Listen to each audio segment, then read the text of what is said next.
Shuti bakundwa ba Blessed Family, turabongeye turabashuhuje kandi n'iby'igiciro ko twongeye guhurira muri iki kiganiro. Imana yacu ihabwa icyubahiro. Ne Emmanuel rero muvugana nk'ibisanzwe na Betty. Imana iguhe umugisha. Amen. Reka dutangize isengesho, karibu mu isengesho. Uwiteka Nyiringabo, Uwiteka Imana yacu nziza, Imana itwitaho, turi imbere yawe muri aka kanya, tugiye gutangira ibiganiro.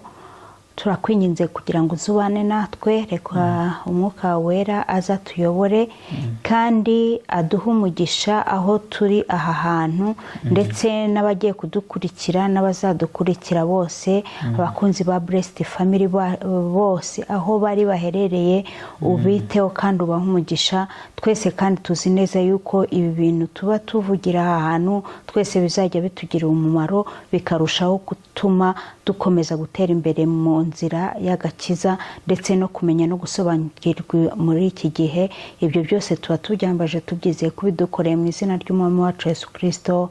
Amen. Urakoze cyane ubwisengesho ryiza. Rero ntabwo tugiye gutinda, uyu munsi tuje mu kiganiro kubera iki? Rero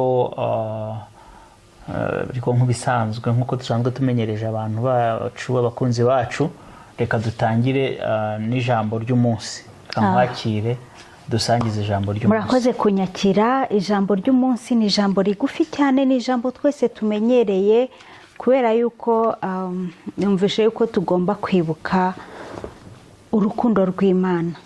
Ese urukundo rw'Imana rwavuye he? Urukundo rw'Imana, reka tusome Yohani ibice 3 n'umurongo wa 16. Ngira ngo ni umurongo abantu benshi bose, ngira ngo abantu bose bakijijwe bakiriye Yesu Kristo nk'umwami n'umukiza, iri jambo bararizi. Numvishe ku mutima twasangirira ijambo, kandi nubwo twese turize ariko reka twongere turyibutse kuko niryo ritwereka urukundo rw'Imana yadukunze.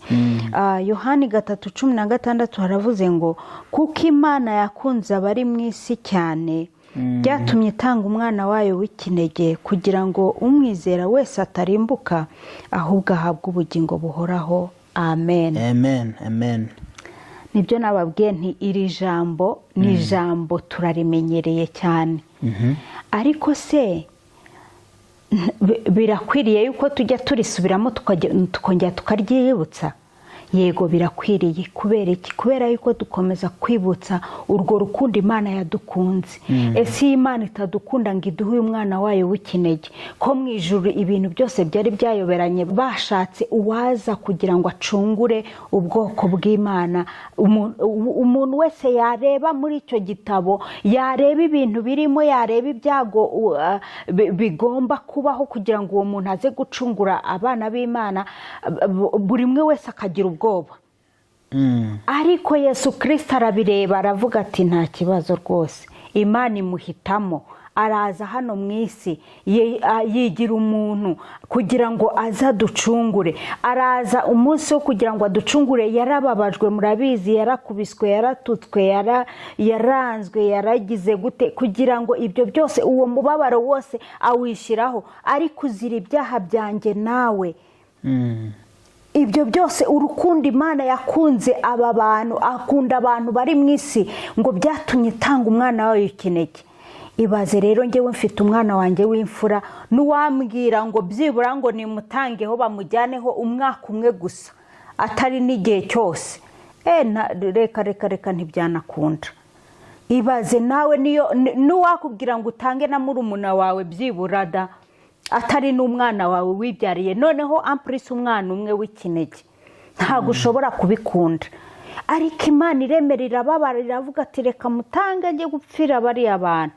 iryo jambo tujye tukomeza turizirikana bene data ko Imana yacu idufitiye urukundo rero idukunda. Uru rukundo tugomba kurwumva neza, tukongera tukarwumva, ntitwumve yuko uru rukundo ntiturufate nk'ibisanzwe.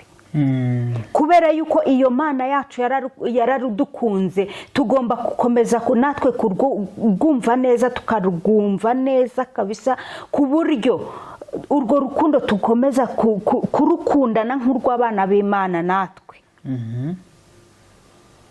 Urukundo Imana yakunze abari mu isi cyane bituma itanga umwana wayo w'ikinege. Ese kugira ngo wowe nanjye dukire, ese ibyo bintu ujya ubitekerezaho yuko Imana iyo itaza kudukorera iki kintu ntabwo tuba tuzi ahantu tuba turi uyu munsi?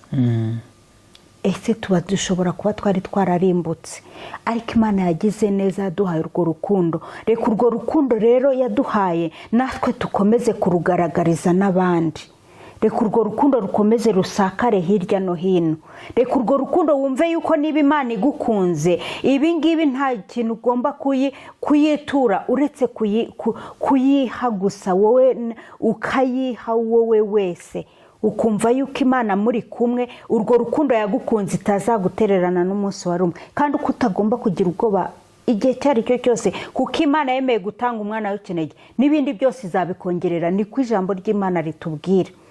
Mu Baroma harabitubwira ngo ese ko Imana yemeye gutanga umwana w'ikinege ngo izaburite kumuduhana n'ibindi byose. Ibyo ngibyo rero nibyo tugomeza kutugenderamo. Kandi Imana yumva amasengesho, ikakureba, kandi yaraguhaye umwana wayo akakwitangira. Iyo ngiyo uzajya uyiringira igihe cyose, uzajya uyigumaho uyinambeho. Haleluya.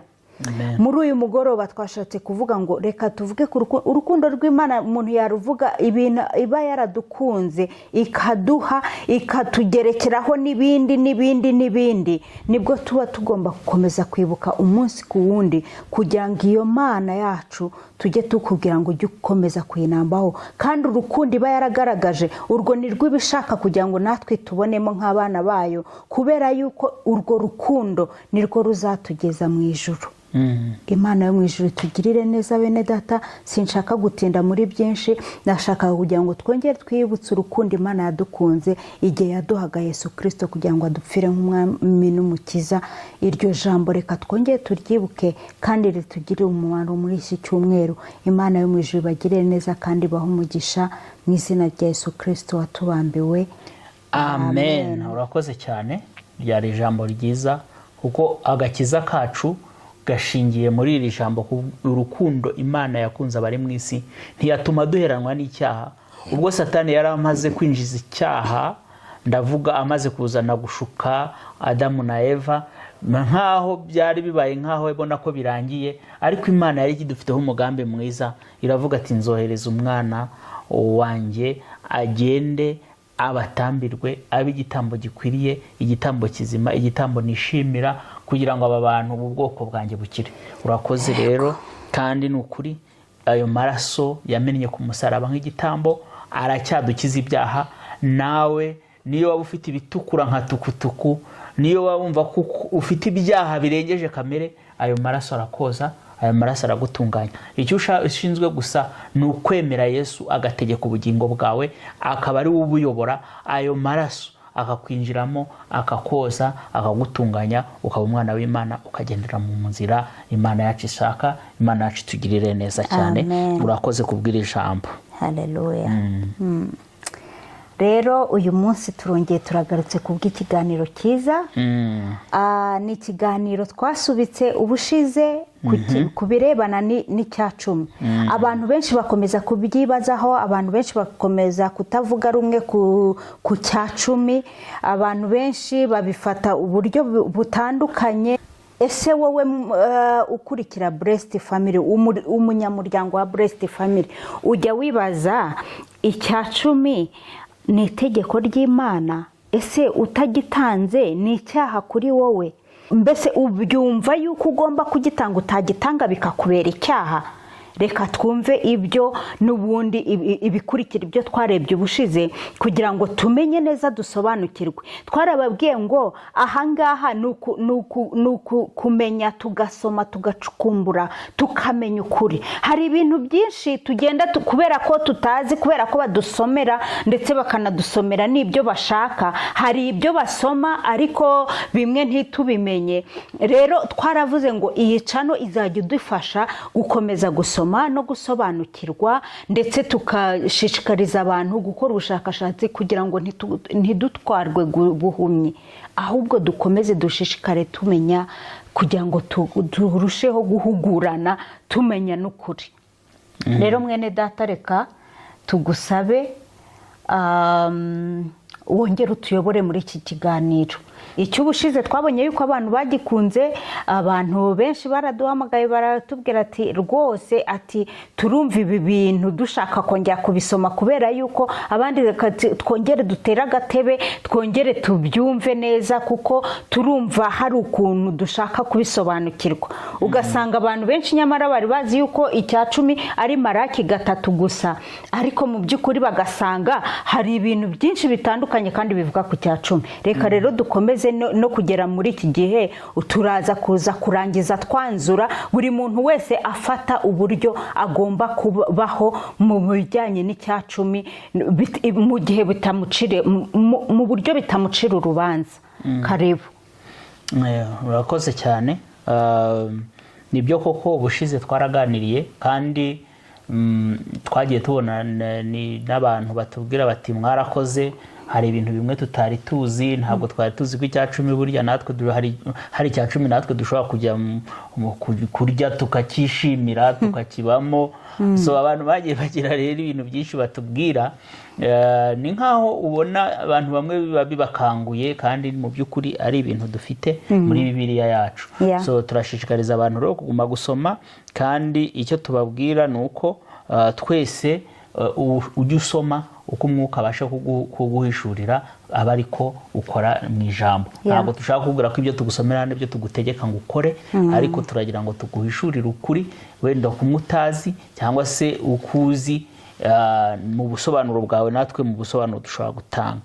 Rero uyu munsi nk'uko yabivuze neza, turashaka kureba mu isezerano rishya, tumenye ngo se umukristo mu isezerano rishya mu by'ukuri agomba gutanga icya 10. Ese ni itegeko? Aho rero iyo dutangiye ngo se ni itegeko, duhita twibaza ngo amategeko aracyatugenga. Kuko mu kintu twabonye nuko icya 10 ni rimwe mu mategeko yahawe Abayisiraheli mbere yuko binjira mu butaka bari bahaweho nk'agakondo. Iki jambo rya mbere twibaza, amategeko aracyatugenga. Abantu bagerageza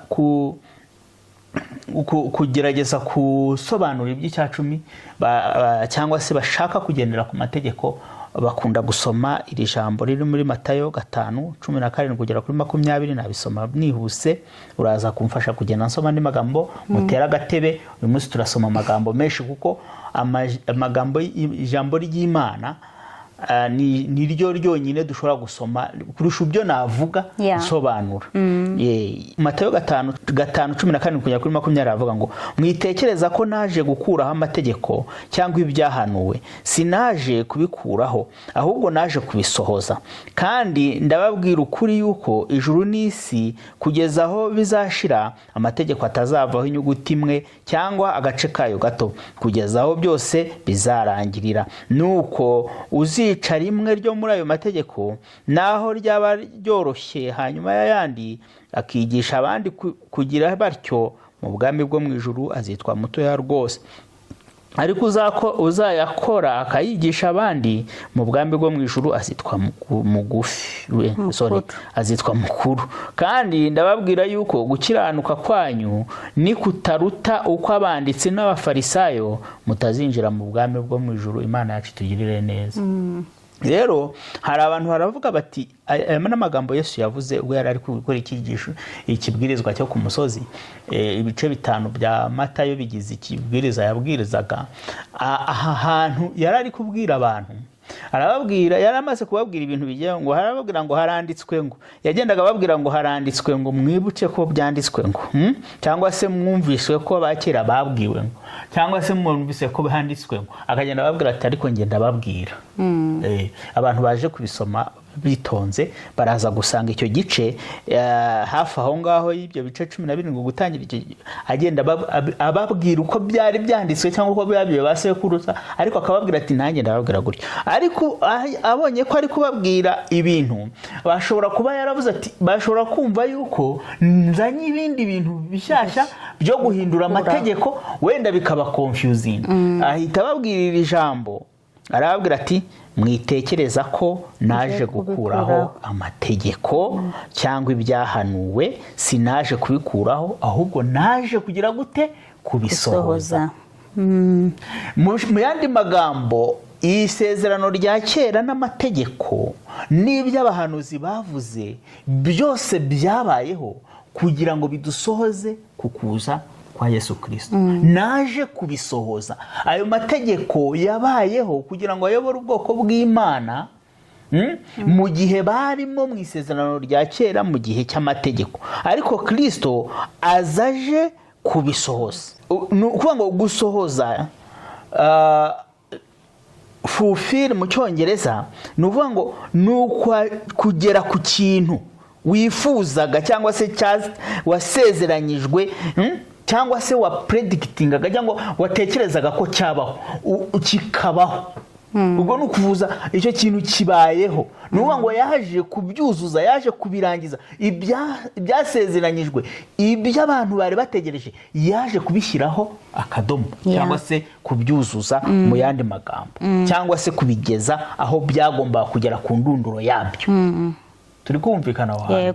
Rero abantu bavuga bati rero mwivuga ku mategeko kuko Yesu yavuze ko atazahungukaho n'inyuguti n'imwe, ariko bagatekereza yarababwiye, kuko Yesu yavugiraga mu migani turabizi neza. Arababwira ati nge ntabwo naje kuyakuraho ahubwo naje kuyasohoza.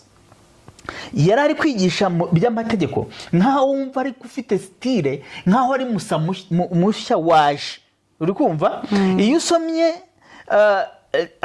urugero Matayo 5:21-22 ubyakurikiye aho ngaho, yaravuze ngo mwumvise ko abakera babwiwe ngo ntukice, uwice kwiriye guhanwa n'abacamanza, ariko ngewe ndababwira yuko umuntu wese urarakarira mwene se akwiye guhanwa n'abacamanza. Uzatuka mwene se ati wamupfuwe. Urumva? We hari ibintu ufite turaza no gusoma dusobanukirwe neza. Ni ukuvuga ngo urumva yabaye nkaho ari musamushya, ni nkaho ari mwivugurura amategeko. Ari kubabwira ibintu bijyanye n'ubiri mu mutima, pani byanditse mu nyuguti. Turi kumvikana aho hantu. Ari kubabwira ibyanditse mu mutima, ntabwo ari kubabwira ibyanditse mu nyuguti, kuko arababwira ati numvise ko abakera babwiye ngo ntukice, uwakwica kwiriye guhanwa, ariko ngewe ndababwira yuko umuntu wese urakarira. Urumva ako kantu ariko ntikari mu mategeko, kandi ukurikiza amategeko kurakara ntibimureba. Ukurikiza amategeko bareba efe, bareba ko yishe umuntu, sibyo? Uri kumva ukuntu amategeko ateye. Ariko Yesu akababwira ati no, ibyatangiriye mbere mu mutima wawe. Uzi ko yanabwiye bariya abafarisayo, ababwira ati ibintu, ati ikibazo ntabwo ari ukurya umuntu atakarabye intoki, kuko ikinjira mu kanwa nta kibazo gifite ahubwo igisohoka muri wowe. Uri kumva? Aragerageza kwigisha ibintu bisohoka byo mu mutima, bya bindi bigengwa na kamere muntu. Uri kumva? Ayo mategeko rero ari kumera nkaho agaruka nkaho ari musa uje mu bundi buryo bushyashya yigisha amategeko. Uburyo yigishagamo ntabwo bwari buhuye n'ubwanditse mu nyuguti, ahubwo bwari uburyo ashaka gusohoza amategeko mu buryo umutima wawe. Icyaha ntabwo kibiri mu itegeko ngo ntukice, ahubwo icyaha kiri mu buryo watangiye mu mutima. Turi kumvikana aho hantu. Ikindi kintu rero tugomba kumenya nuko Bibiliya ijambo ry'Imana ryatubwiye ko iri sezerano rya kera, ubwo turi gushaka kuvuga iby'itegeko, amategeko yari ay'isezerano rya kera, kandi Imana itubwira ko munyuze mu muhanuzi Yeremiya ibice 31 itubwira neza yuko isezerano rya kera rigomba kugira gute kuzavaho rigasimburwa n'isezerano rishya. Turi kumvikana abantu. Dusomere muri Yeremiya 31 kugera 31 ugere nko kuri 33 cyana kabiri. Reka tuhasome. Uwiteka aravuga ati dore iminsi izaza nzasezerana isezerano rishya n'inzu ya Isiraheli n'inzu ya Yuda ridakurikije isezerano nasezeranye na ba sekuruza, ridakurikije isezerano nasezeranye na ba sekuruza ku munsi nabafataga ukuboko nkabakura mu Egiputa, mu gihugu cya Egiputa. Rya sezerano ryanjye bararyishe nubwo nari umugabo wabo wabirongoreye. Nubwo nari umugabo wabo wabirongoreye, niko Uwiteka avuga. Aravuga ngo isezerano bagize gute? Isezerano ryanjye bararyishe. Isezerano ryanjye bararyishe, nuko Uwiteka avuga. Iyo umanutse 33 aravuga ngo ariko isezerano nzabasezerana n'inzu ya Isiraheli hanyuma y'iriyo minsi ngiri, nuko Uwiteka avuga ngo nzashyira amategeko yanjye mu nda yabo kandi mu mitima yabo niho nzayandika, nzaba Imana yabo nabo bazaba ubwoko bwanjye. Mu mitima azandika mwayo mategeko. Nibi Kristo yari ari kuvuga. Wowe ibibanje mu mutima wawe nibyo bifite ikibazo, nibyo byakagombye kuba itegeko riguhana. Turi kumvikana aho hantu. Kuko wowe igihe utekereje ngo uyu muntu untangiye kumwanga, uba watangiye no kumwica. Uri kumva? Bigomba guhera mu mutima, bigomba guhera mu ntekerezo zawe, nicyo bishaka kongera kuvuga. Icyaha ntabwo Yesu ababwira ati haranditswe ngo ntugasambane, ariko nureba umugore wa mugenzi we ureda aba yabikoze agatangira kumwifuza, uwo nguwo yageze mu busambanyi. Urumva ukuntu ibintu bya Kristo mu gusohoza aya mategeko asa ahubwo nuyakomeza mu bundi buryo.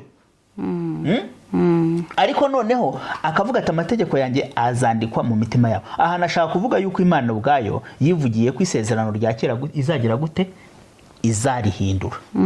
Turi kuhumvikana aho hantu. Yarabyivugiye mu muhanuzi wabo Yeremiya, arabwira ngo dore iminsi iraza nzasezerana isezerano rishya n'inzu ya Isiraheli n'inzu ya Yuda ridakurikije isezerano nasezeranye na ba sogokuruza. Ni ukuvuga ngo tuzagira isezerano rishya ridakurikije, kandi amategeko yari ay'isezerano rya kera.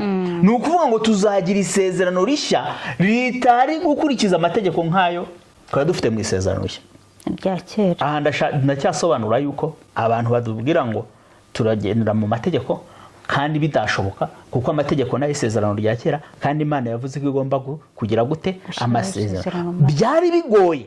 Icyo ni ingingo ya kabiri tugiye kuvuga. Byari bigoye gusohoza amategeko, bituma igihe cy'amategeko gisimburwa n'igihe cy'ubuntu. Dusomera ibyakozwe n'intumwa 15:9 kugera kuri 11. Byakozwe cyangwa se uve kuri 7 kugera kuri 11. Ngo habaho imburanya nyinshi, maze Petero arahaguruka arababwira ati bagabo bene data, muzi yuko kera Imana yantoranyije muri mwe kugira ngo akanwa kanjye abe ariko abanyamahanga bumvamo ijambo ry'ubutumwa bwiza bizere. Imana irondora imitima y'abantu yarabahamije ubwo yabahaye umwuka wera nk'uko yamuduhaye natwe. Ntiyashyiraho itandukaniro ryacu nabo, ahubwo yogesheje imitima yabo kwizera. Nuko ni iki gitumye mugerageza Imana mwikoreza abigishwa imitwaro ba sogokuruza batashoboye kwikorera, ndetse natwe nuko. Ahubwo twizera yuko ubuntu bw'Umwami Yesu aribwo buzadukiza nk'uko nabo bazakizwa nabwo. Amen. Twizera yuko ubuntu bw'Umwami Yesu aribwo buzadukizwa. Arababwira ati kuki mushaka kwikoreza aba bantu imitwaro yananiye na ba sogokuruza? Iyi mitwaro yavugaga niki? Ni y'amategeko. amategeko yarabananiye, none kubera iki mushaka kubikoreza iyi mitwaro yatunaniye, natwe ubwacu kugeza ubu yaratunaniye. Interesting. Nashaka kuvuga ngo amategeko yari yarananiye n'abarimo barayakora. Cyari igihe gikwiriye ko aya mategeko babona ubuntu. Baravuga ati rero Yesu baravuga ngo ahubwo twizere yuko ubuntu bw'umwami Yesu aribwo buzadukiza nk'uko nabo bazakizwa nabo. Bavugaga bande? Abanyamahanga. Uzi ko ibi bintu narabyigishije mu cyigisho nigeze kuvuga cy'amadini menshi. Ndi kuvuga yuko abakizwa abakristo babo mu Isiraheli bari bafite ikibazo cy'ukuntu bari gukizwa n'abanyamahanga bagakizwa, kandi abanyamahanga batari kubahiriza amategeko ya Mose. Bakavuga ati mwari mukwiye gukizwa mukubahiriza amategeko ya Mose, mugakebwa mugakora ibi, mukubahiriza ibi n'ibi. Ariko noneho Pawulo yarigishaga akababwira ati no, ntabwo gukebwa ari ukwanyu. Imana mwebwe noneho haza no gutanga raporo i Yerusalemu. Arabwira ati aba bantu iyo ngewe mbonye buzuye umwuka we mbonye ko Imana yabafashe nkatwe ubwacu. Asatanga ubuhamya. Petero aravuga ati none niba buzura umwuka nkatwe twabashinja iki? Aba bantu ni nkatwe, reka tureke kubikoreza iyi mitwaro yatunaniye. Ako niko kantu nashaka kuvuga. Yego. Kandi none arababwira ati ubuntu nibwo bwonyine bwa Kristo buzadukiza. Soma Efeso 2:8-9. Twihute kuko dufite amagambo menshi yo gusoma, sindi busome byinshi. Efeso 2:8-9 handitse ngo mwakijijwe n'ubuntu kubwo kwizera, ntibyavuye kuri mwe ahubwo ni impano y'Imana, ntibyavuye no ku mirimo kugira ngo hatagira umuntu wirarira. Mwakijijwe, nashaka kuvuga yuko byari byarananiranye, ariko kuri ubu twabonye ubuntu. Amategeko yavuye yatunaniye, tubona ubuntu. Aravuga ngo mwakijijwe n'ubuntu bwo kwizera, ntibyavuye kuri mwe ahubwo ni impano y'Imana, ntibyavuye no ku mirimo kugira ngo hatagira umuntu wirara. Ni ukuvuga ngo wirarira, uvuze uti nakurikije amategeko yose, nge nubahiriza imihango yose, wabyirarira. Kuko nibyo ni iby'iki ni iby'imirimo. Kuko iyo uri mu mategeko buriya ubukizwa n'ibyo wakoze, ntabwo ubukizwa n'ibintu. Nge sinishe, sinasambanye, sina kandi uvuga mu nyuguti z'ibyo bintu. Wazi imbere kuko ushinjwe n'umucamanza akavuga ngo ngiye muri muntu namurebye ndamwifuza. Icyaha ntabwo kureba kwifuza ntabwo byanditse mu itegeko. Icyanditsemo ni ugusambana. Yasamba, ese mwamubonye asambana tumutera amabuye cyangwa ntabwo mwamubonye? Twamubonye areba umugore, ibiri mu mutima ntabwo babizi. Yego. Uri ko kumva aho hantu? Ntabwo itegeko ntabwo rijya rireba wakwirata yuko utigeze usambana ariko usambana buri munsi mu mutima. Wakwirata yuko utica abantu ariko ubica mu migambi yawe ndetse no mu ishyari n'amatikwa kuri mu mutima. Uri kumva ako kantu? Wakwirarira yuko utica ariko nyamara urica. Uhora ubica aha rero mu buntu abantu bakerensa ubuntu, ariko ubuntu burakomeye kuko ubuntu bujyanye n'ibibera hehe no mu mitima bureba. Ubuntu twagiriwe ubuntu koko, ariko ubuntu kugira ngo tubuhe agaciro ni ugukora ibirenze iby'amategeko asa. Birenze kuri abantu bashaka kubukerensa ngo n'ubuntu nzakora ibyo. Oya, ntabwo ari gukora ibyo wishakiye. Turi kumvikana abantu. Noneho rero reka rero turebe, hari andi magambo wenda ntari bujye kureba cyane, ariko abantu bashobora gusoma Baroma 6:14 hagenda hatwereka neza ukuntu twakijijwe kubw'ubuntu bw'Imana. Turi kumvikana aho rero ntabwo ndi butinde cyane kugira ngo ntaza kuvuga ibintu byinshi, wenda ku magambo amwe nari ngize ngo nerekane ko twacunguwe kubw'ubuntu bw'Imana. Ikindi nuko tugomba kumenya Yesu ari kubwira abantu iby'amategeko no kubabwira yuko batagomba kuyahindura. Muri icyo gihe harimo yagombaga kubibabwira kuko Yesu yabayeho mu gihe cy'isezerano rya kera. Aho ngaho tugira ngo turahumvikana neza. Iyo dusomye Abagalatiya 4 ibice bine umurongo wa 4 hatwereka neza yuko Yesu yavukiye muri kiriya gihe cy'isezerano rya kera, sibyo? Ikindi nuko kiriya gihe Yesu yavutse ku gihe cy'amategeko, icyo cyo ntabwo tugitindaho, ariko gupfa kwe kwarangije igihe cy'amategeko. Uri kumva? Yakivutsemo, ariko kubera yuko hari n'ijambo dusomeye ko Imana yamutanzeho nk'igitambo, urumva ko abamwizeye bose, Yohani 3:16, ko Imana yakunze abo mu isi cyane byatumye itanga umwana w'ikinege kugira ngo umwizera wese atarimbuka. Iryo rero ni isezerano ryagombaga gutangirira umunsi w'urupfu rwe akanazuka, aho ngaho isezerano ryagombaga gutangira. Kuko Yesu amaze gupfa, niba ubyibuka neza, yaravuze ngo bimeze gute? Ngo birarangiye, byose birarangiye. Aha, tugarutse rero kuri rya jambo nshuti yanjye, hano yaravuze ngo yavuze ngo iki? Niyo mpamvu tugomba kumva ijambo Yesu tukamwumva neza, ngo kugeza aho byose bizarangirira. Ni ibiki yashaka kuvuga? Ni ibyo by'amategeko. Yaravuze ngo nyine ngo kandi ndababwira ukuri yuko ijuru n'isi kugeza aho bizashirira amategeko atazavaho ngo inyuguti imwe cyangwa agace kayo, ngo kugeza aho byose bizarangirira. Urumva harimo ubwenge bwinshi cyane muri ibi bintu. Yesu yavugaga byose bizarangira, ari ibyo by'amategeko, ari n'ibindi byose bizarangira. Ngo kandi ndababwira ukuri yuko ijuru n'isi kugeza aho bizarangirira amategeko atazavaho inyuguti cyangwa agace kayo, kugeza aho byose bizarangirira. Ni ukuvuga ngo byose byarangiriye ryari? Byarangiriye ku musaraba. Byarangiye, yaravuze ngo byose birarangiye.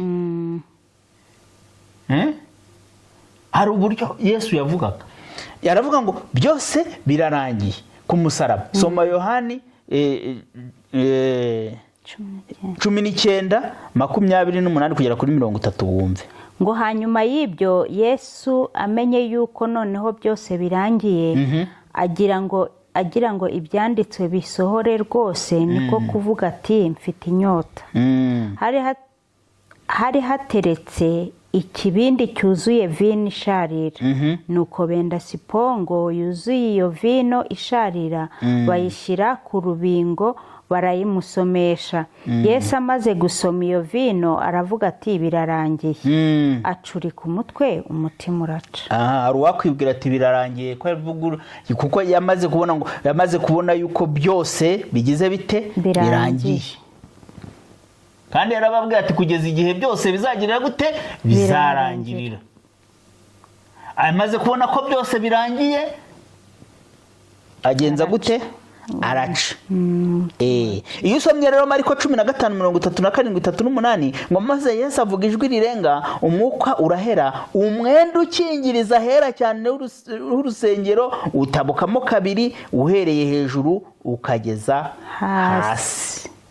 Ibyo birashaka kuvuga ngo iki? Igihe cy'amategeko n'ubutambyi byari birangiye. Umuntu wese agira gute? Yigererayo. Siko mujya muvuga? Niko mubisobanura. None niba dusobanura ko igihe cy'ubutambyi cyari kirangiye, bishaka kuvuga ko nta n'abatambyi bagize gute? Urakire. Birashaka kuvuga yuko nta n'abatambyi bakagombye kuba bariho. Yego. Kuko igihe cy'ubutambyi kirangiye, umuntu wese niko abantu babigisobanurira, kandi sindi kure cyane n'ibyo bavuga. Ni ukuvuga ngo umwenda wari ukingirije ahera,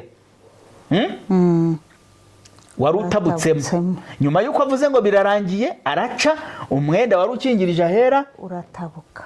Aho hera hinjirwaga n'abande? N'umutambyi. Bishaka kuvuga ngo iki kintu kivuyeho, kirarangiye. Iyo bimeze gutyo rero, wasigara wibaza, none se turagendera mu biki? Niba amategeko atakitugenga, ariko Yesu yarababwiye ati ntabwo amategeko azavaho, naje kuyasohoza. Ahubwo yaje kuyasohoza. Yaje kuzana amategeko asohorera mu mutima w'umuntu. arangije bashaka kumutega umutego, baramubwira bati se ko amategeko, ati tubwira amategeko aruta ayandi. Yababwiye ngo iki? mukundane, ni itegeko ry'urukundo. Yarabahabwiye itegeko ry'urukundo, arababwira ngo mukundane. Narabasubiza ati ukundisha Uwiteka Imana yawe umutima wawe wose n'ubugingo bwawe bwose n'ubwenge bwawe bwose. Iryo ni ryo tegeko rikomeye rya mbere. Irya kabiri rihwanye naryo, ukunde mugenzi wawe nk'uko wikunda. Muri ayo mategeko yombi, amategeko yose n'ibyahanuwe niyo yuririraho. Ni ukuvuga ngo ibintu byose bishaka kuvuga ngo bikubiye muri ayo mategeko abiri: kunda Imana, kunda mugenzi wawe. Ya mategeko 613 twavugaga, ibintu akubiyemo ni ugukunda mugenzi wawe no gukunda Imana, nta kindi. Ayo niyo mategeko Yesu yaduhaye. Yego, akubiyemo yayandi yose yayasohoreje mu mategeko abiri. Ntabwo yayakuyeho, yayasohoresheje mu mategeko abiri yitwa gukunda Imana no gukunda mugenzi wawe.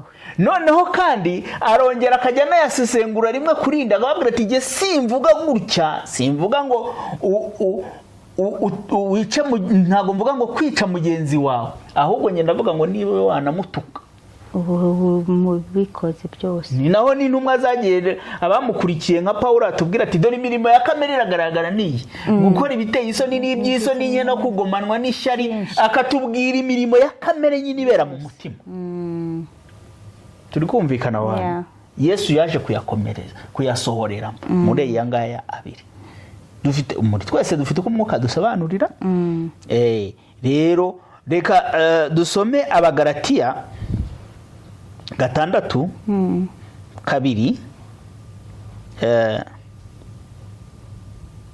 ngo mwakirane ibibameremerera kugira ngo abe ariko musohoza amategeko ya Kristo. Na turashaka kwerekana Pawulo ari kwandikira abagano, mwakirane ibibaremerera ngo kugira ngo musohoze amategeko ya Kristo. Nuvuga ngo hari amategeko ya Kristo tugomba kugenderaho. Ari ayahe? Urukundo Imana, gukunda Imana no gukunda urukundo mugenzi wawe. Ni amategeko akomeye. Noneho birebye byandikira Abakorinto urwandiko rwa mbere umurongo wa 9:21 ngo ku Bayuda nabaye nk'umuyuda kugira ngo nunguke Abayuda, no mu batwarwa n'amategeko nabaye nk'utwarwa n'amategeko, nubwo ku bwanjye ntatwarwa nayo. Uri kumva ibyo ababwira? Nabaye nk'utwarwa ngo ariko ku bwanjye sintwarwa nayo. Ni Pawulo bivuga kugira ngo nunguke abatwarwa n'amategeko. Ku badafite amategeko nabaye nk'udafite amategeko kugira ngo nunguke abadafite amategeko. Ariko ku Mana sindi udafite amategeko, ahubwo ntwarwa n'amategeko ya Kristo, ariyo yayandabiri. Uri kuhumva abantu turi kugendana. Ni ukuvuga ngo Pawulo yavuze ati njye sintwarwa n'amategeko. Amategeko yashaka kuvuga n'aya Musa, ya mategeko 613. Atari ko njyewe yangiye nkaho mu gihe cyo kubwiriza yasanze abafarisayo n'abasadukayo ababwiriza, anababwira ati njyewe rega muzi yuko burya ndi umufarisayo, nanjye nubahiza amategeko ndetse ndi dogiteri mu mategeko. Akababwira nk'ubwira abanyamategeko kugira yunguka. Ni nk'uko ubu nawe wajya kubwiriza aboroheje ukajya kubabwiriza nk'aboroheje. Njye nigeze kugira igihe nganira n'abayehova, abahamya ba Yehova. Buri umuhamya wa Yehova muganiriye bwa mbere muhuye, ikintu cya mbere arabanza akakumenya. Iyo yumvishe ufite doctora, afite bachelor degree, ntabwo akuzaho umwonso wa kabiri. Avuga ati hari mwene data nzakubwira mukaganira. Kandi koko nibyo, kuko hari ibintu wasomye, hari ibintu wenda unamurusha mu rwego rwo gusoma no kugira. Ariko yazanye undi mudogiteri muvugura ururimi rumwe mukumva. Kuba dogiteri ube nk'umudogiteri. Ni uko nyine. Muboroheje ube nk'uworoheje, kugira ngo ubashe kugera kuri uwo muntu ni uko ubisanisha nabo. Ariko ikintu nashaka kugenderesha ni uko avuga ati amategeko nanjye sintwarwa n'amategeko. urumva atwarwa n'amategeko ahubwo ya Kristo. urumva ibyo bintu umuntu yagira ngo harimo contradiction kandi ntayirimo. Sintwarwa n'amategeko, ntwarwa n'amategeko ya Kristo. Kristo ati nanjye amategeko sinaje kuyakuraho, naje kuyakomeza, kuyasohoza. Urumva aho ngaho ngira ngo nagume kuhasobanura, ntabwo ndi buhagaruke cyane. So reka twihute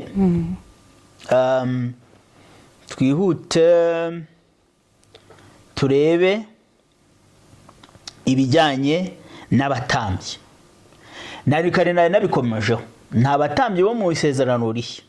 Hari abantu njya numva umuntu akavuga ngo ushaka ugende umwana w'umutambyi, ashaka kuvuga ko ari umwana wande wa pasiteri cyangwa se ari umwana simbizi wa amatitire ni menshi, wa musenyeri se, wa poso, ariko ikiriho nuko nta batambyi tugifite, sibyo? Kubera ko abatambyi, ubutambyi bwajyanye n'amategeko. Twasomye ijambo ritubwira ngo kiriya gihe umwenda watabutsemo kabiri. Hari umutambyi yageraga. Ikindi kandi Kristo yatanzweho igitambo kigize gute gikwiriye. Ni igitambo kandi ni n'umutambyi. Urumva ibyo bintu? Iyo rero usomye Abaheburayo ibice 7 byose, ndagira ngo abantu bazabisome bazumva neza ibijyanye n'ubutambyi uko twakagombye kubifata muri iki gihe. Ariko ngenda hera ku murongo wa 11 11 ngo nuko niba gutunganwa rwose kuba kwarazanwe n'ubutambyi bw'Abalewi, kuko mu gihe cyabwo ariho abantu baherewe amategeko, okay? Niki cyatumye bigikwiriye ko undi mutambyi aboneka wo mu buryo bwa Melekisedeki, utavugwaho ko ari mu buryo bwa Aroni? Nuko rero ubwo butambyi bwahindutse nicyo gitumwa n'amategeko nayo akwiriye kugira gute? Guhinduka. Turi kuhumvikana? Kuko ubutambyi bwarahindutse, ni nacyo gituma ko twabonye umutambyi wo mu rwego rwa Melekisedeki. Uri buka Melekisedeki turi kumwigisha mu kiganiro cyabanje. We unumwe Aburahamu yahaye igitambo ntabwo ari igitambo, yamuhaye icya 10 nk'umutambyi mukuru w'Imana arimo aramushimira. Uri kumva? Noneho rero akavuga ati habonetse undi mutambyi, uwo ni Kristo, wo mu rwego rwa Melekisedeki. Urumva? Reka dukomeze, ntabwo nshaka gusobanura ibintu byinshi, ariko ndajya nsobanura kugira ngo wenda tubashe kugendera hamwe. Ngo kandi biragaragara rwose yuko umurongo wa 14 umwami wacu yakomotse kuri Yuda, ari ntacyo Mose yavuze kuri uwo muryango cyerekeranye n'ubutambyi. Yesu mu bitekuruzi iyo babibaze basanga yaravuye kuri Yuda, kandi ntabwo umuryango wa Yuda wigeze uhabwa kuva abatambyi. None baye umutambyi wo mu rwego rwa Melekisedeki. Ndetse birushaho kugaragara ubwo habonetse undi mutambyi uhanye na Melekisedeki, utatoranirijwe ubutambyi nk'uko byategetswe n'amategeko yo mu buryo bw'abantu. Kuko mu buryo bwahawe amategeko nk'abantu babwiye ko Abalewi ari bo batambyi, ariko Imana izanye undi none uvuye no mu muryango wa Yuda, utaratoranyijwe mu buryo bw'amategeko, ahubwo Imana mwitoranyirije mu buryo nk'ubwa Melekisedeki. So ahubwo wabuheshejwe nuko afite imbaraga z'ubugingo butagira iherezo. Nicyo cyamuherejeje ubwo butambyi. Urimo turi kumvikana. Kuko ahamywa ngo uri umutambyi iteka ryose mu buryo bwa Melekisedeki. Nuko rero itegeko rya mbere ryakuweho kubw'intege nke zaryo n'umumaro muke. Tujye tugendana aho ngaho. Ryavuyeho kubw'intege zaryo n'iki? N'umumaro muke. Kuko amategeko atagize icyo yatunganije rwose, ahubwo yari ibanze ry'ibyiringiro biyaruta biduhesha kwegera Imana. kandi ubwo bitabaye ari nta ndahiro, dore Abalewi bahawe ubutambyi ari nta ndahiro, nyamara iyabuhaye uwo yararahiye imubwiye iti Uwiteka ararahiye kandi ntazivuguruza, atura umutambyi iteka ryose. Nicyo cyatumye Yesu aba umwishingizi w'isezerano rirusha rya rindi kuba ryiza. Iri sezerano rishya ni rya rindi rirusha ayandi kuba meza. Ndakubwira ngo abari abantu bo mu isezerano rya kera, abantu benshi babwiwe Mesiya bifuje kubona iryo sezerano rizazanwa na Mesiya. Twebwe rero turi mu buntu bw'Imana kuko twasanze rimaze imyaka 2000 hafi aho ngaho. Tugeze ku murongo wa kangahe? 23. Yengo kandi babandi babaye abatambyi ni benshi kuko urupfu rubabuza guhoraho, naho uwo kuko ahoraho iteka ryose afite ubutambyi budakuka. Umutambyi mukuru Kristo ntabwo abanye n'Abalewi kuko Abalewi barapfaga ndetse n'abatambyi bakuru barapfaga, ariko we ntagira gute, ntapfa. Byari bikwiriye ko tugira umutambyi mukuru umeze atyo, wera, utagira uburiganya, utandura, watandukanijwe n'abanyabyaha kandi washyizwe hejuru y'amajuru, utagomba iminsi yose nka ba batambyi bakuru bandi kubanza kwitambira ibitambo by'ibyaha bye ubwe, hanyuma ngo abone uko abitambira abandi, kuko ibyo yabikoze rimwe ngo bibe bihagije, ibyo yabikoze rimwe kugira ngo bibe bihagije ubwo yitambaga. So nidushake tunagarukira aho ngaho. Kuko ahangaha turabona neza ko umutambyi mukuru uriho ni Kristo Yesu. Nuvuga ngo nta bandi batambyi tugize gute dukeneye, kubera yuko umutambyi yabonetse aruta abo bose bapfa, kandi w'igikomeye yaranitanze. So bishaka kuvuga rero ngo ibihe by'abatambyi, iyo umuntu ari kuvuga ngo umubyeyi wanjye ni umutambyi, mba nibaza ko yibeshye, kubera ko nta batambyi tugifite. Abantu dufite ni abahawe nk'uko ijambo ritubwira, bamwe yabagize abigisha, ababwiriza butumwa, ibintu nk'ibyo ngibyo. Twese turangana imbere y'Imana. Wowe yakugize utyo kugira ngo ubashe guseriva, gufasha. Ntabwo yakugize utyo ngo ubigitangaza, oya, yakugize utyo kugira ngo iyi mpano ikurimo ibashe gukora.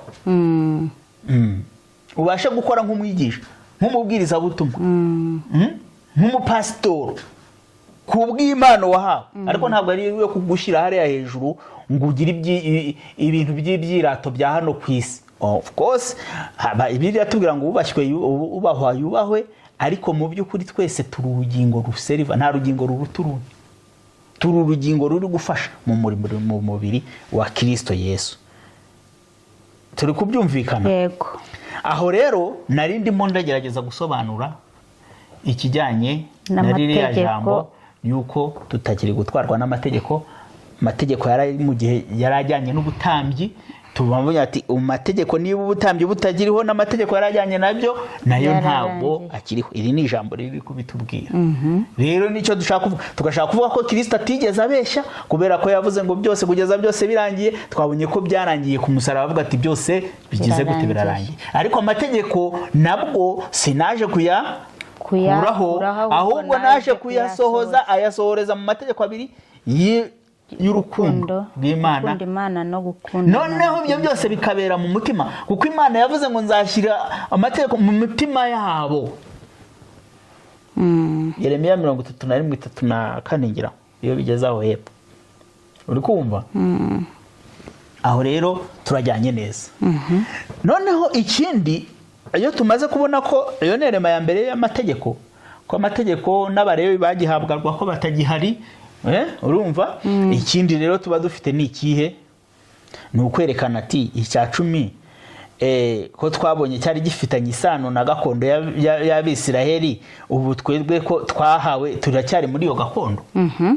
Ese dufite gakondo kuri Isiraheli? Nta gakondo twe dufite kuri Isiraheli. Agakondo dufite ubu ni iki? Ni gakondo yacu iri hehe? Iri mu ijuru.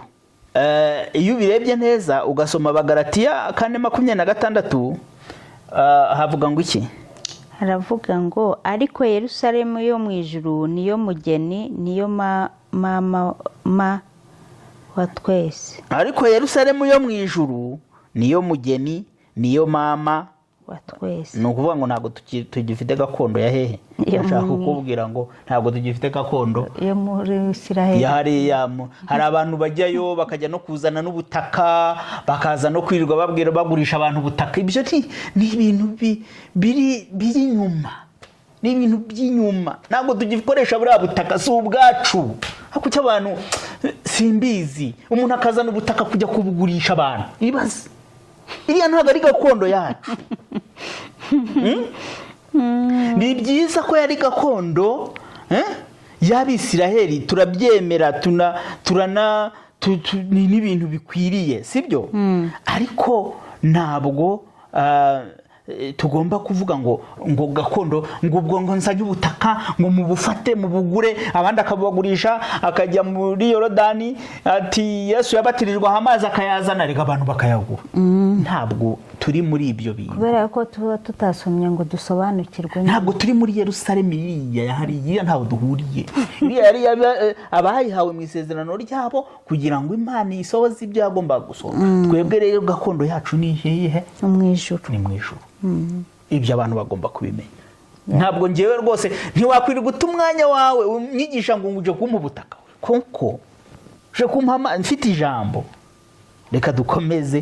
Hari ibintu mba nshaka nkomozaho bikambabaza, kubera hari ukuntu abantu ubona dutwarwa mu buyobe bwinshi kandi abantu bakadukuraho n'amafaranga ngo tugure ubutaka. Tumaze gusobanukirwa neza iby'amategeko, tumaze gusobanukirwa neza impamvu twebwe tutagengwa n'amategeko, kandi tukaba tubona yuko niba tutagengwa n'amategeko ni gute twatanga icya 10 gitwarwa mu buryo bw'amategeko. Rero noneho turibaza biragenda gute, ni gute tugomba gutanga nk'abakristo, ni gute tugomba gufasha urusengero. Tuvugishije ukuri ahangaha, niba uri mu rusengero, niba uri mu itorero, sibyo? Ugomba kuribamo udakoresha amafaranga yawe. Ugomba kuyakoresha kubera yuko ugomba gukora umurimo w'Imana, none se wakorwa nande? Aho rero niho abantu, ntabwo twaje hano niba tuvuze ngo icya 10 turi kubona ko atari itegeko, ariko ntabwo tuje kuvuga yuko uzicara mu rusengero ukicara mu rusengero utagira icyo ukoramo. Kandi ibyo utunze, ubwo butunzi Imana yaguhaye, bugomba kuyikorera kugira ngo abantu Imana ihabwe icyubahiro. Sibyo? Ibyo tugombe tubivuge. Reka turebe rero uburyo abakristo bagomba gutanga, ibindi turabikorera wenda dusoza.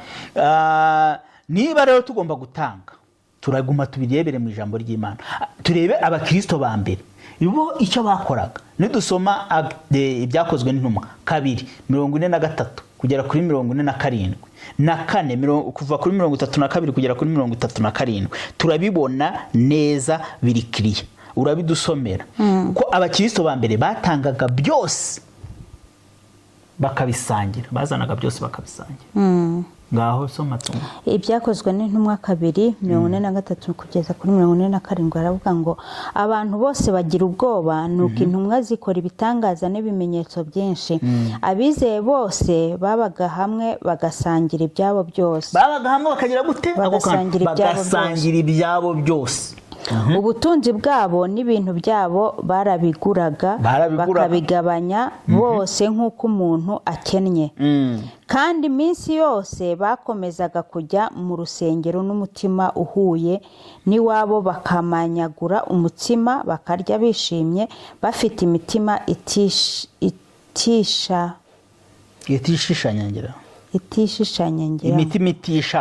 itishama, bahimbaza Imana, bashimwa n'abantu bose, kandi uko bukeye umwami Imana ikabongerera abakizwa. Imana itugirire neza cyane, uko bukeye Imana ikabongerera abakizwa. Urumva ukuntu abo bantu babayeho ba mbere bakoranye n'intumwa, abandi babandi ba mbere bagiraga bo rero bari banagize ati hari menya n'isi ejo mu gitondo irashira, kuko bari mu munezero udasanzwe bibereyemo, bari no kubica by the way, bari no kuba bari kubahora, barimo baterwa amabuye bagira gute, noneho bari bakagira bati bagafata ibyabo byose bakabigura.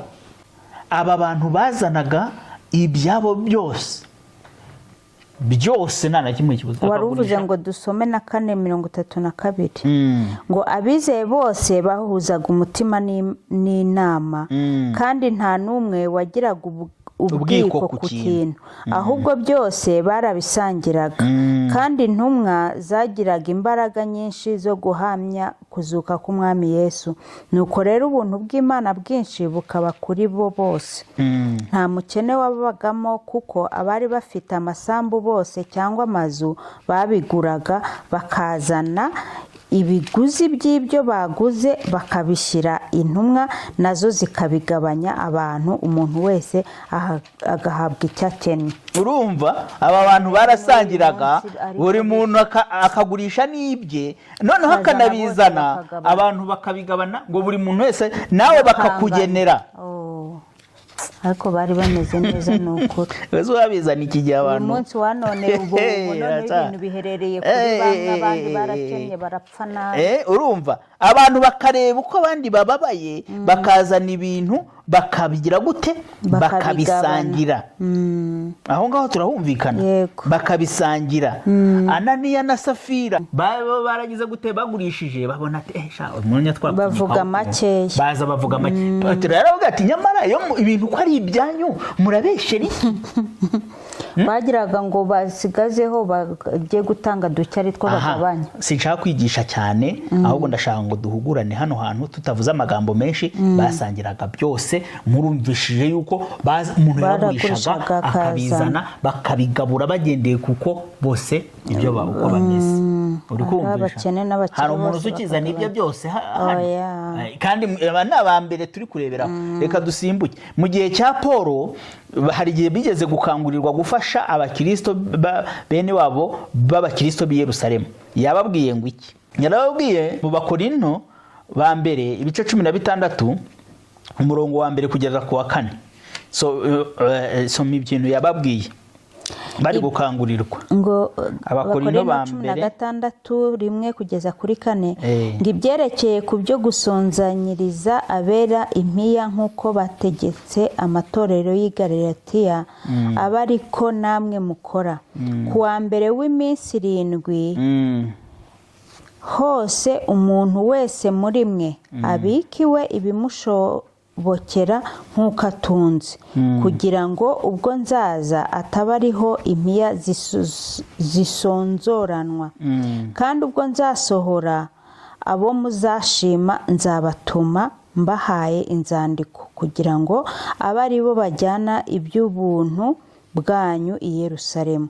Kandi niba nanjye nzaba nkwiriye kugenda tuzajyana. Nagira ngo tubirangize neza, mashaka byira dusoma imirongo ingahe uzasubira yasoma byinshi. Bari gufasha abakristo b'i Yerusalemu, hari ibibazo. Bibiliya iratwerekaye neza yuko dukangurirwa gufasha abandi bafite ibibazo. Kandi twabonye ko icya 10 hari icya 10 cyo gufasha abakene n'imfubyi. Ariko uburyo Bibiliya iri kudukangurira noneho gufasha abakene, arababwira ngo mbagenze bati ngo aba ariko namwe mukora. Ku wa mbere w'iminsi 7 buri muntu atange abikiwe ibimushobokera nk'uko atunze.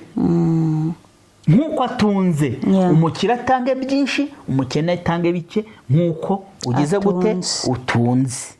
Kugira ngo ubwo nzaza ataba ariho impiya zizasonwa. Ngo kandi ubwo nzasoza abandi ko muzashima nzabatuma bahinzandiko. Ibyo nashaka kuvuga ngo umuntu atange uko yifite, sibyo?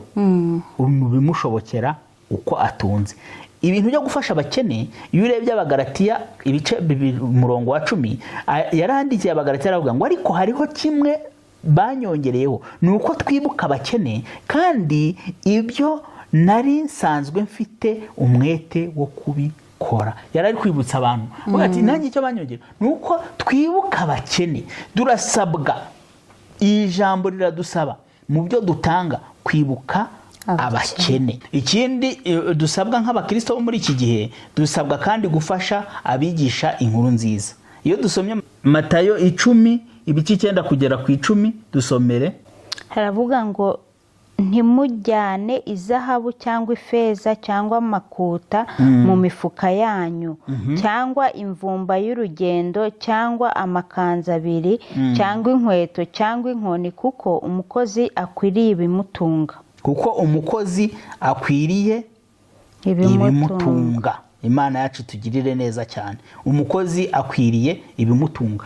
Ahangaha Yesu yari yohereje intumwa ze, urumva, ni nkaho yari ari kuzikoresha stage, abohereza kuvuga ubutumwa. Aravuga ati aho muzagera bazabakire, aho muzabakira bagomba kubagaburira, bakabafata neza, ati kubera yuko umukozi akwiriye kugira gute, guhembwa. Uri kumva? Nubwo ngo uzanye ibirenge bizanye inkuru nziza, uwo muntu akwiriye gufatwa neza, uwo muntu akwiriye, niba ari kuvuga ubutumwa iwanyu, mumufate neza, mugomba kumumenya, mumugaburire, mumufashe, kuko umuntu uvuga ubutumwa bwiza agomba gufashwa no gushyigikirwa. Turi kubyumvikana? Reka Luka ibice 10 umurongo wa 7 n'ubundi uravuga nk'ibyo ngibyo. Reka turebe Abakorinto ba mbere igice cya 9 umurongo wa 1 kugera kwa 8. Ahangaha wenda ndabisoma nihuta. Ngo mbese sindi uw'umudendezo, sindi intumwa, sinabonye umwami wacu Yesu Kristo, namwe ntimuri umurimo wanjye mu mwami. Niba ku bandi ntari intumwa, ariko kuri mwe ndiyo, kuko mwebwe ubwanyu ari mwe kimenyetso cyanjye cyo kuba intumwa n'umwami. Ibi nibyo nireguza kubandega. Mbese ntitwemererwa kurya no kunywa? Ntitwakwemererwa kugira abagore bizera ngo tujyane nabo nk'uko izindi ntumwa zigenza, na bene se b'umwami Yesu na Kefa? Cyangwa njyewe na Barinaba nitwe twenyine tutemererwa kuruhuka, kwikorera? Ninde wigeze kuba umusirikare akitunga? Ninde utera uruzabibu ntarya imbuto zarwo? Cyangwa se ninde uragira ishyo ntarikame?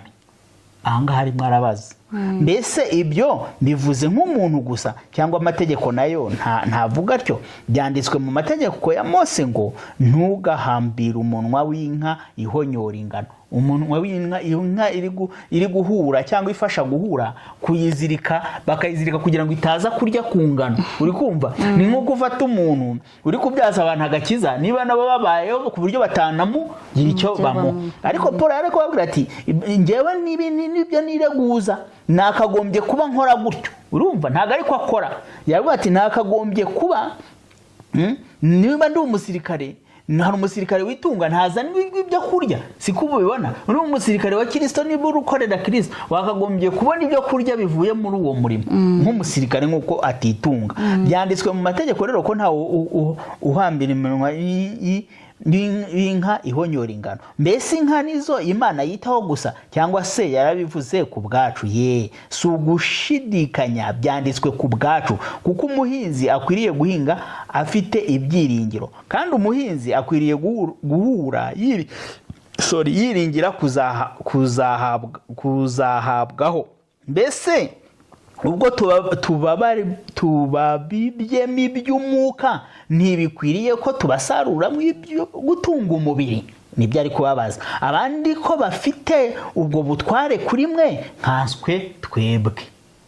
Urumva? Aravuga ati se tubabibamo iby'umwuka, ntitwanabasaruramo n'iby'umubiri? Ariko nibibaza ari kubaza, ntago ari kubitegeka. Aravuga ati ariko ntituragakoresha ubwo butware, ntiturakabukoresha, ahubwo twihanganira byose kugira ngo tutabera inkomyi ubutumwa bwiza bwa Kristo. Kujya kuvuga yuko ababwirisha ukajya no kubaka ibintu, Paulo yabibonagamo nkaho bishobora kumukubera ikibazo kuri reputation ye, bakavuga yuko akoreshwa n'inda gusa. Bakavuga ati ibyo ngewe ntabwo ariko ntimuzi yuko abakora imirimo yo mu rusengero batungwa n'iby'urusengero, kandi abakora imirimo y'igicaniro bakagabana iby'igicaniro. Urumva iwabo mu Bisirayeli uri umurewi wagabanaga iby'igicaniro, nuko bimeze. N'umwami umwami wacu niko yategetse ko abavuga ubutumwa bwiza batungwa n'ubutumwa. Muri wa murongo nari nabivuze, muri kumva. Ariko njyewe humva ibyababwiye, ariko njyeweho ntacyo muri ibyo nakurikije, kandi sinandikiye ibyo kugira ngo mubinkorere. Uri kumva? Simbabwiye ibyo kugira ngo njyewe mubinkorere.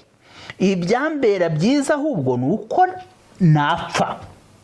Urumva Paul ukuntu ari seriye? Ni uko napfa kuruta uko umuntu yahindura ubusa uko kwirata kwanjye. Yirata ko adakorera akazi k'ibihembo, aho kugira ngo bamufate nk'umukozi w'ibihembo yapfa. Urumva Paul ukuntu avuga? Bamufate nk'ukorera impiya, nkaho ubutumwa bwiza ari kubivugira kugira ngo bamutume. Nubwo azi neza yuko bikwiriye ko bashobora kugira ikintu bamuha, kuko ubabibyemo iby'umwuka bakagombye no gusaruramo iby'umubiri. Ariko aravuga ati napfa bakampamba, aho kugira ngo ibyo nirata ko nkorera umwambi nta nyungu, aho kugira ngo muri ibyo byirato napfa. Ariko abantu b'iki gihe ahubwo bo bapfa babuze ibyo barya bakuye mu bantu. Urukumva? Ibi bintu ndabisoma rimwe na rimwe. Iyo aravuga ngo umurongo wa 13, iyo mbwiriza ubutumwa singira icyo nirata kuko ari byo mpatirwa gukora, ndetse ntavuze ubutumwa nabona ishyano.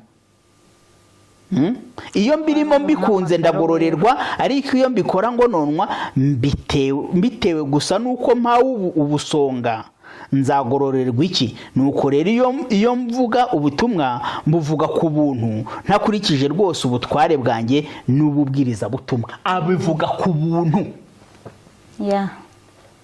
Aravuga ariko ko bishoboka ko umuntu ashobora kugira gute gufasha ijambo ry'Imana rigakora.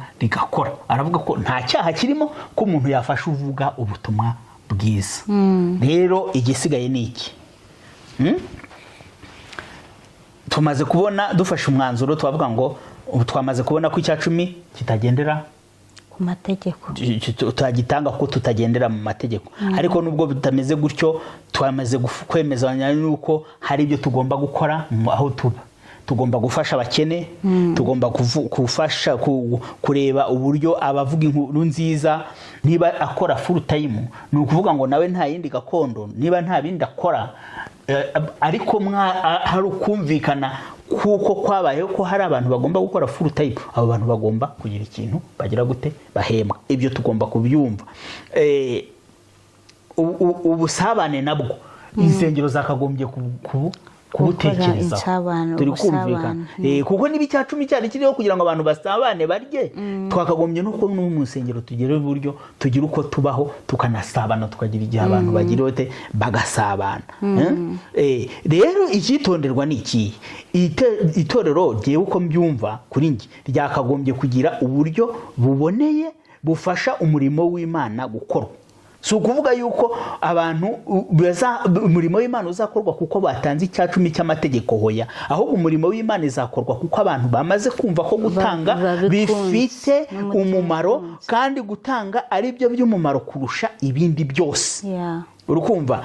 Ko ndetse umuntu ashobora no gutanga n'ibirenze 1/10, ashobora no gutanga 1/5 cy'ibyo atunze, ashobora no gutanga n'ibye byose.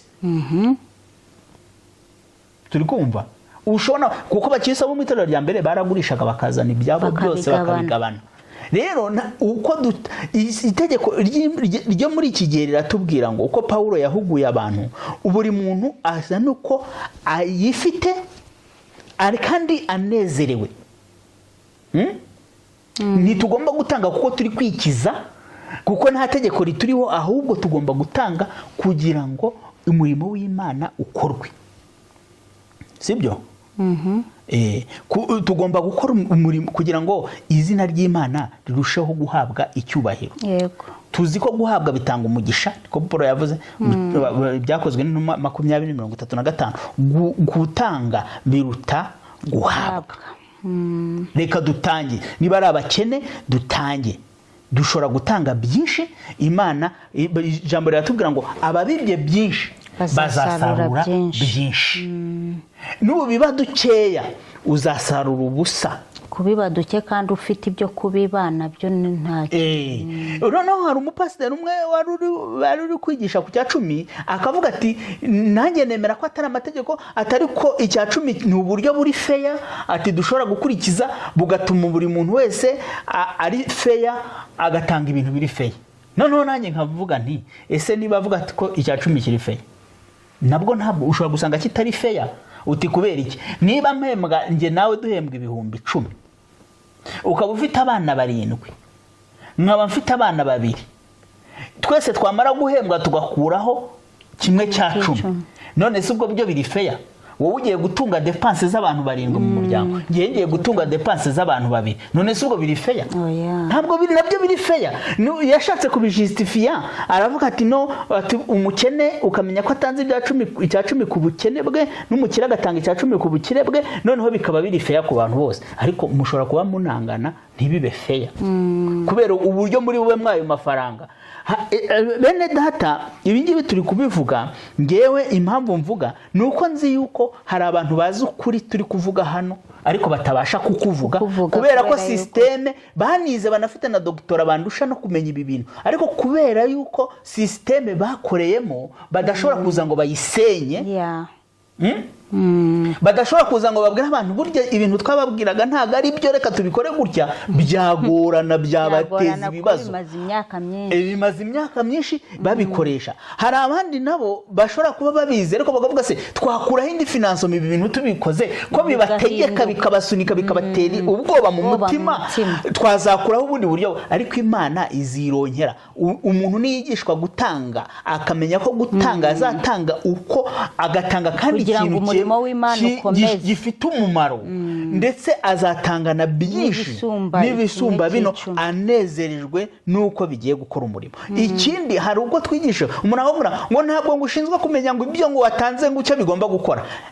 Paulo bino yarari gusobanura, yanavuze abwira abantu ati nzashyiraho abagabo bazatwara ibyo bintu mwatanze kugira ngo babigezeyo. Iyo ne accountability. Ntabwo ushobora kumbwira ngo umuntu w'Imana ntashobora wigisha ko abantu bagomba kuba accountable, watashobora kuba accountable. Udashobora kumenya ngo twinjije amafaranga 100,000, bakristo bane data bavandimwe twasohoye 90 byakoze ibi nibi. Nutaba accountable ntacyo uri gukora mu rusengero urimo, kandi nawe uri guteza ibibazo bindi. Bituma abantu ngo hoya ngo bibahe ngo babirye ngo bizabakoraho ngo ibyo nakazi kawe ngo we ngo warangije urwawe. Oya, nagaruka ibintu ufasha abantu kugira bizabakoreho se. Ijambo ry'Imana riratubwira ngo itorero ry'ukuri tuzaribwirwa n'iki? Itorero ry'ukuri tuzaribwirwa nuko rifasha imfubyi n'abapfakazi. Sibyo? Ni ukuvuga ngo niba uri ahantu ukaba uhatanga amafaranga ukabona abapfakazi, ntabwo duhari kugira ngo tugurire abakozi b'Imana, abavuga ko abakozi b'Imana tugurire abapasiteri n'abandi amajeti, ngo tageti yanjye ni indege. Hoya, tageti nuko abakene bari muri twe bagira icyo babona. Nuko imfubyi n'abapfakazi tutaza duhindisha amamodoka, ariko imfubyi n'abapfakazi bari gupfa ubusa. Uri kumva? Aho rero ni ahantu hakomeye, naho kumenya ngo ibyo dutanga mbere na mbere bigomba kujya kubaka abantu babakene turi kumwe nabo. Ndetse noneho izi systeme zo kugira ngo abantu bakoregita amafaranga yo kujya bubwabo kugira ngo bibyira abakire, biyuzuzeho bigwizeho ubukire, tugumana abakene mu nsengero. Ibyo bintu ntabwo ari byo. Imana itugirire neza, Imana idufashe. Kandi bene data, niba ahantu uri ushyireho gutanga utitangiriye itama, umurimo w'Imana ukomeze. Abari mu murimo mugira accountability, mubwira abantu bati dore uku kwezi twakurugisa amafaranga angana gutya kandi twayakoresheje gutya, ni ukuri Imana ibaha umugisha, imirimo yakozwe niyi, habonekemo gufasha imfubyi n'abapfakazi. Ni ukuri nibitaboneka mu ibyo bintu, mu bintu mukora mwandika mu mpapuro, ntacyo turi gukora, ni zero. Byanditse zero kuri nge. Imana yacu tugirire neza, ni ukuri. Imana yacu tuhe umugisha.